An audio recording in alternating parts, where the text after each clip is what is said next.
भगवान श्री कृष्ण के उपदेशों में हमें जीवन के विभिन्न पहलुओं की समझ और सही मार्ग की प्रेरणा मिलती है। कुछ लोग जो ज़्यादा पूजा पाठ करते हैं वे कभी कभी दुखी रहते हैं क्योंकि उनकी आशाएं और अपेक्षाएं उनके साथ खिलवाड़ कर सकती हैं। भगवान श्री कृष्ण के विचारों से हम समझते हैं कि आखिर लोग पूजा पाठ करने से दुखी क्यों हो जाते हैं। आखिर उनकी आकांक्षाएं इतनी ज़्यादा क्यों बढ़ जाती हैं जो पूरा ना होने पर वे दुखी हो जाते हैं। वीडियो में आगे बढ़ने से पहले आप सभी से गुजारिश है, अगर वीडियो पसंद आता है तो उसे लाइक करिए, चैनल को सब्सक्राइब करिए। आत्मसमर्पण का मार्ग। भगवान श्री कृष्ण ने गीता में आत्मसमर्पण के इम्पोर्टेंस को बताया है। वे कहते हैं हमें अपने कर्मों को भगवान की इच्छा के अनुसार करना चाहिए और फल की चिंता नहीं करनी चाहिए। लेकिन जब व्यक्ति अपने कर्म की बजाय फल की चिंता करने लगता है तो वह दुखी हो जाता है और यही कारण है कि वह और ज़्यादा पूजा पाठ करता है और उनकी आकांक्षाएं पूरी नहीं होती तो वह दुखी होने लगता है।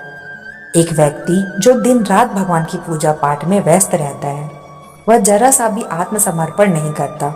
वह चाहता है कि उसकी सभी मांगें पूरी हों और जब यह नहीं होती तो वह दुखी हो जाता है। कर्म और फल का संबंध। भगवान श्री कृष्ण ने बताया है कि हमें कर्म करने का हक है लेकिन उसके फल पर कंट्रोल नहीं होता। फल की चिंता से हम दुख हो जाता है, इसलिए हमें केवल कर्म करने पर ही फोकस करना चाहिए।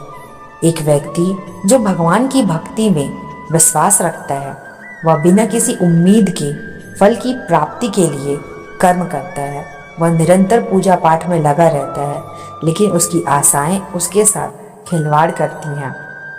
आत्मसंयम की महत्वपूर्णता। श्री कृष्ण ने आत्मसंयम के इम्पोर्टेंस को बताया है। हमें अपने इंद्रियों को कंट्रोल करने में समर्थ बनना चाहिए ताकि हम आत्मसंयम और आत्मनिग्रह के साथ जीवन को परिपूर्ण कर सकें। भगवान श्री कृष्ण की पूजा के लिए समय निकालने वाला व्यक्ति ज़्यादा आलसी और इंद्रिय निग्रह करने में असमर्थ हो सकता है। उसकी आशाएं इंद्रियों के बलपूर्वक पालन के कारण वह दुखी हो सकता है। इन मार्गदर्शन से हमें यह सीखने को मिलता है कि पूजा पाठ करने वाले व्यक्तियों को अपनी आशाओं को संयमित रखना चाहिए और अपेक्षाओं से बचने के लिए अपने इंद्रियों को निग्रह में रखना चाहिए, अर्थात अपने मन को कंट्रोल करना चाहिए।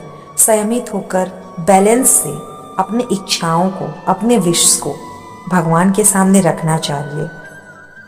असंयमित नहीं होना चाहिए। इसके अलावा हमें कर्म करने में लगे रहकर फल की चिंता नहीं करना चाहिए, अर्थात हमारा जो लक्ष्य है, हमारा जो एम है उस पर फोकस होना चाहिए।